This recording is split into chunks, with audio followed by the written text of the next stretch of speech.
maybe talk a little bit about solidifying your team and making sure that things are, for the most part, driven from the human element and not necessarily even from pricing or specials. Yeah, yeah.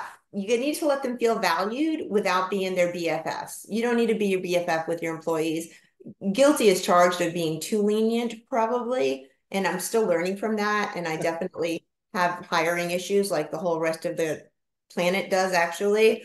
But they need to feel valued.